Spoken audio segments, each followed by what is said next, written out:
Hey guys, and welcome to another video. Welcome to my channel. I'm sorry for the delay on the videos. Just been dealing with a lot of personal stuff since the bike was stolen. And I actually filmed the video I wanted to put out, which is the installation video for the CYC a long time ago. Just didn't have time to edit it, and yeah. So sorry for the delay. Hope you enjoyed the video. It's just basically installation of putting the motor on, some tips, just how I did it. And yeah, hope you enjoyed the video. So guys, let's start installation.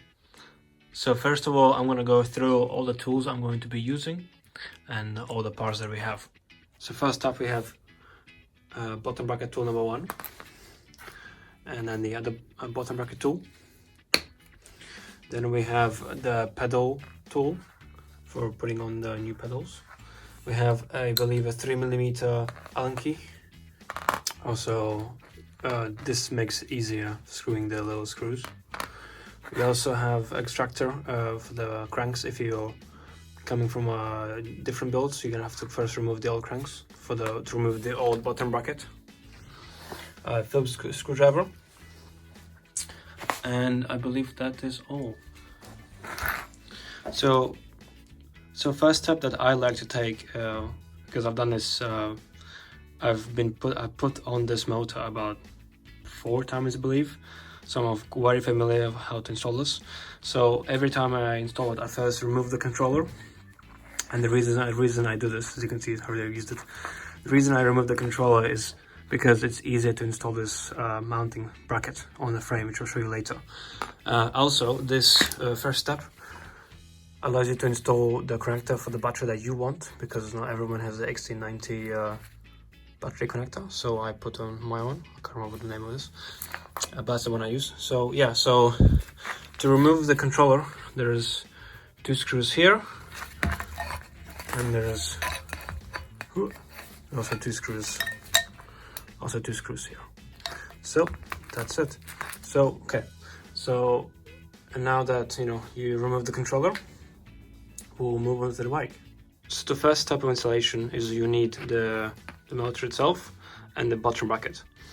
You also need the spacers. You need to find out what spacers you need. I have a 68mm bottom bracket. I know that I need a 3mm spacer on the drive side, and the other one's a 5, I believe, and 7 on the non-drive side, if I'm correct. So let's get started. So I typically start on the non-drive side because I don't know, I just find it easier myself. So I'm using the two spacers on a non-drive side. So you take, so on a non-drive side, the thread is normal clockwise. So normally I just put in the spacers, put in the bottom bracket, screw it in.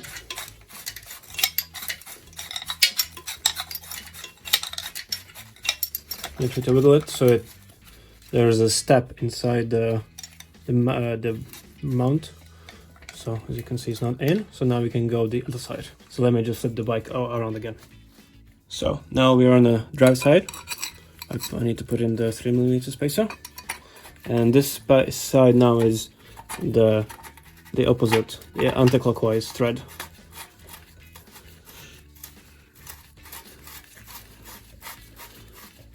So thankful I've used it so many times that my threads are nice and clean, so I can do it by hand.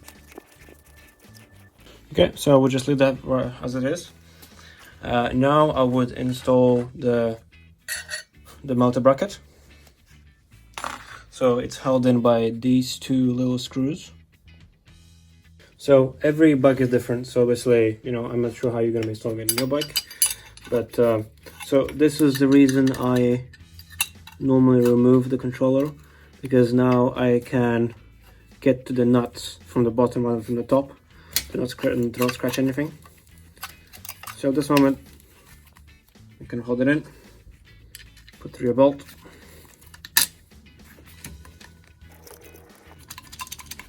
so as you can see I'm tightening up the bolt from the bottom.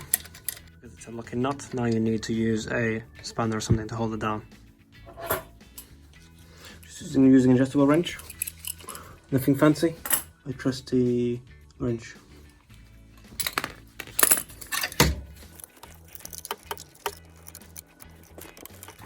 Obviously, once one side is done, the other side will be easy because you don't have to hold the motor down. This is sort of one of the hardest bits because the motor will keep falling down. Don't always tighten it too much. You keep push. You can even push in the motor bracket now. So everything's quite tight actually. Actually, on the other side, yeah, it'll be easy now. Let me flip the bike over.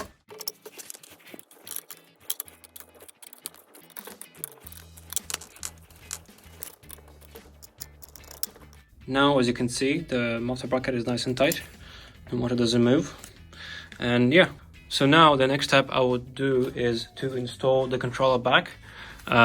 Because I have done this before where what I do is I install everything and I install the chainring and everything and I forget to put these two bolts in. This bolt is very hard to get to if you put the chainring on. So yeah, so I would install the remote controller right now. So before installing the controller, make sure you plug in all the cables. It's an easy job. Just matching the red to red, yellow, blue. So just be careful with the cables.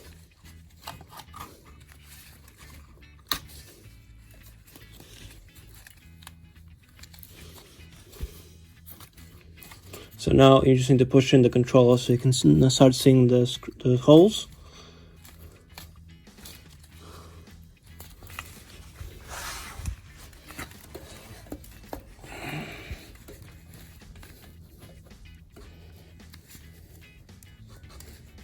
There we go. So now that you can start seeing the holes around there, you can put in your screws. So not too tight just yet, to make sure you can align all the other holes.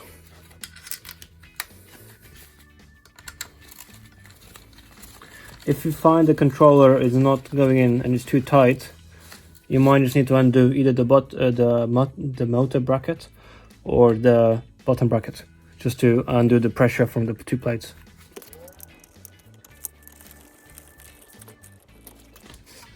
Now that all the controller screws are in, you can tighten it up, but make sure just hand tight because this is all aluminium and this isn't going to go anywhere anyways, so don't worry about it too much. Just make sure it's just tight.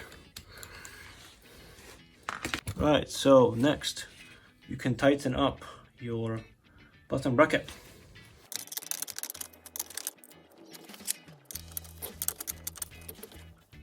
Okay, so now you have the motor on.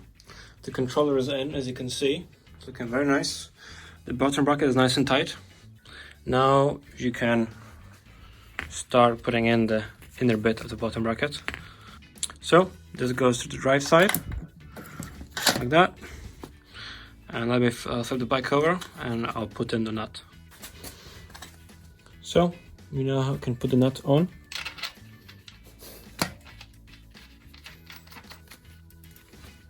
Normally what I do is I take a crank arm and a tool, and you can put this on the opposite side and and tighten it up.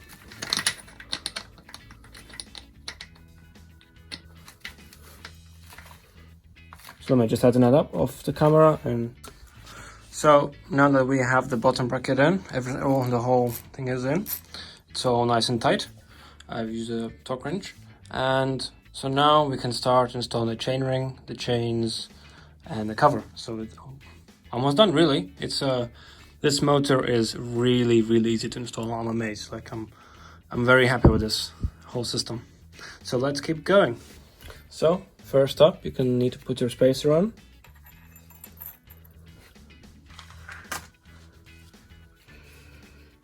Put on obviously don't forget the chain. And don't forget the bicycle chain like I did last time. My other build. My old bike that got stolen. I forgot to put the chain on. I thought it was quite funny. So put on the chain.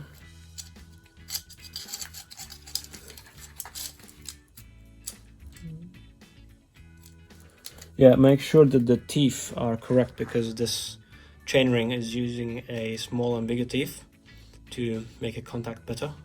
And make sure the chain doesn't fall off. So yeah, make sure you put it on correctly. So There's many different ways to make this installation easier, because I always found that you can't find the holes for the screws. So what I kind of ended up doing now is I would normally just take off the spacer. I put one bolt through. Let me come closer. So I put one through, and I would spin the plate in the back until I know it's now very close to the hole where you can actually screw in, because there's one empty hole and one hole that you can actually screw into.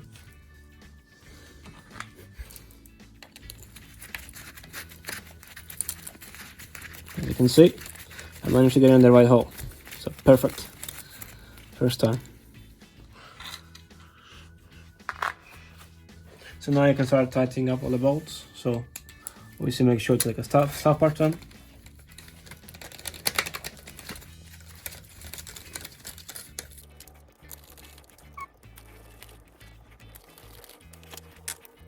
So now that we have all the bolts in, so now you can use the stop button and tighten all the bolts up. Obviously not too tight. These bolts are actually very, very soft, as you can kind of see by the markings. There we go. So the chaining is now done. The chain is on the motor. The bike chain is on, so that's very important. So now we're gonna install the motor cover, and I'm gonna show you the trick how I install the chain tensioner, because it is quite tough in the beginning to do it. So in order to install this guard, you have these three standoff sort of screws with spacers. So I normally start with the middle one, which lives right here. So you put it through, make life easier. Grab your 3mm Allen key and put it through.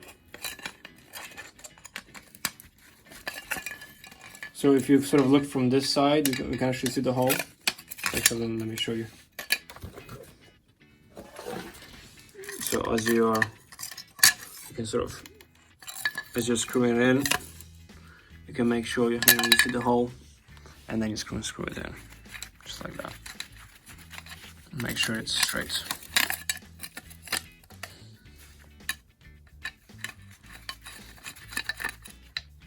So there you go. So now we can do these two. So let's do that now. So these are easier. You can just hold the spacer, put the screw through, tighten it up, not too tight.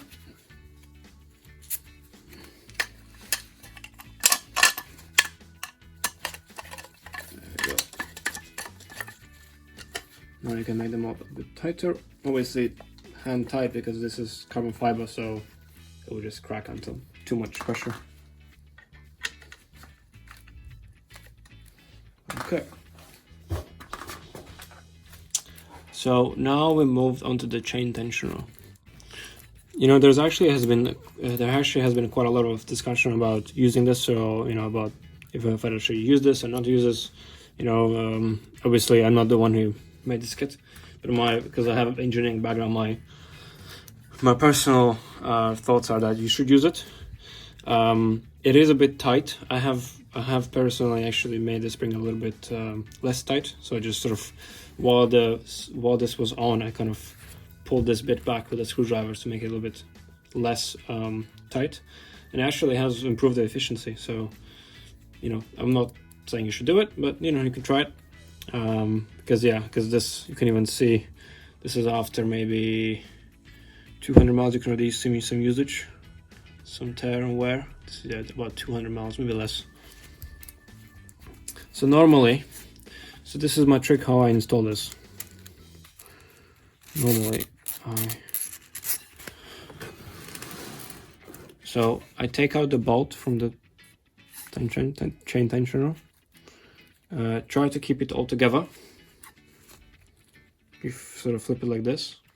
You should see the hole. you put the screw through under an angle. So you put this through.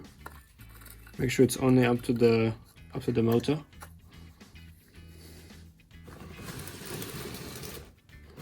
As you can see, it's just there.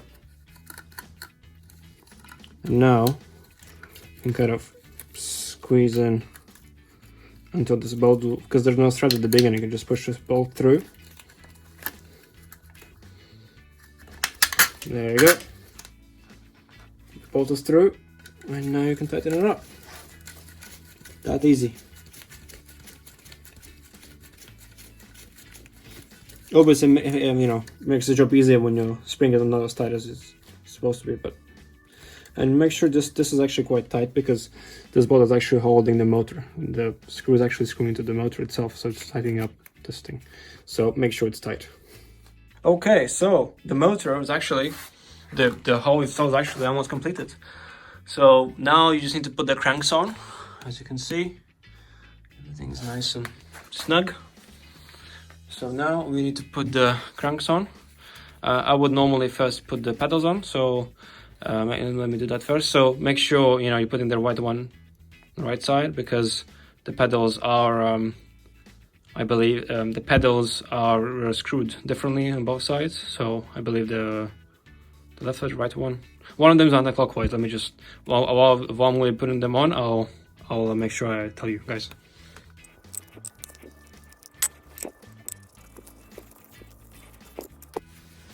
Yeah, so guys, you should see the right side is the one that's clockwise and it's normal. So let me put that on.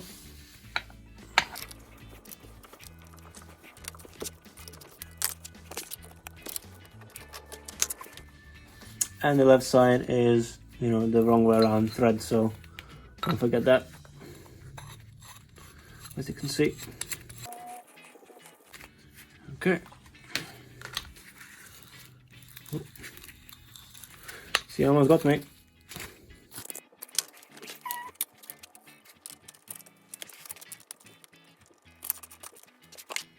So, as you can see, the cranks are on both sides.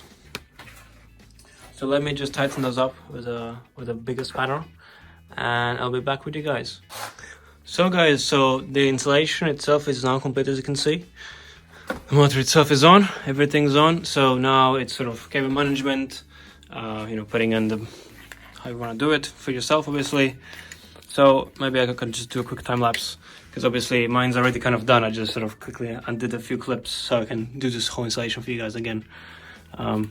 Yeah, so let me do that right now.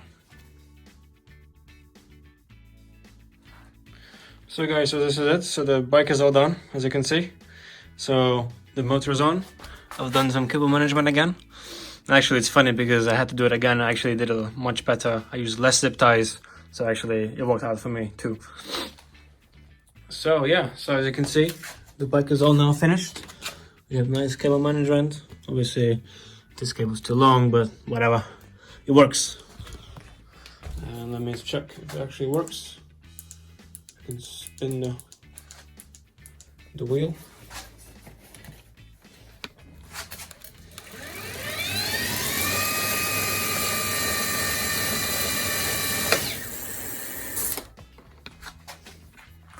So as you can see, all works. The bike is not running. So the only thing I have left to do is put a magnet, because I just changed the wheel. I did want to, before I finish the video, touch on the speed sensor. Because I've read from YouTube comments and some forums about the speed sensor that is quite annoying. So basically, the sensor is, it doesn't come out very far. On a BB SHD, there's actually a screw which allows you to adjust the distance. So just like everyone else, I had to space it up with some double-sided sticky tape. So this is always a pain in the ass. I don't know why they didn't give us a different speed sensor, especially for the price of the kit. And I'm kind of I'm happy because I have the BB SHD magnet instead, so it's a bit longer.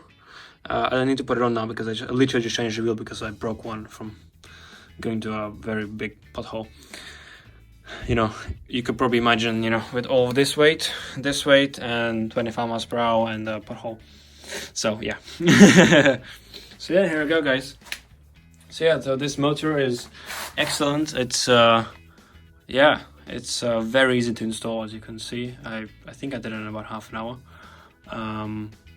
And yeah, obviously I've done it many times now, but you know, I think, yeah, this is pretty awesome. So thank you guys for watching this sort of installation of the CYC on my, unfortunately, folding bike, not the actual big bike. It is what it is, it's gone, but you know, at least I have a bike. It's still fun. It's still, you know, I'm experiencing the power of e-bikes in a different kind of way, such as frame flex, braking wheels, you know, it's still fun, like going through V-brakes in about a week. So, you know, it's still fun, you know, it's still crazy. So yeah, so thank you for watching, and yeah, keep out for the next video. I'll do my impressions and sort of thoughts about CYC and what I think about it, especially compared to BB HSD, which I own for, yeah, about like 9 months, and I've ridden 5,000 miles or more. So I've got a good sort of base, you know. And yeah, so thank you guys, and see you next one. Bye.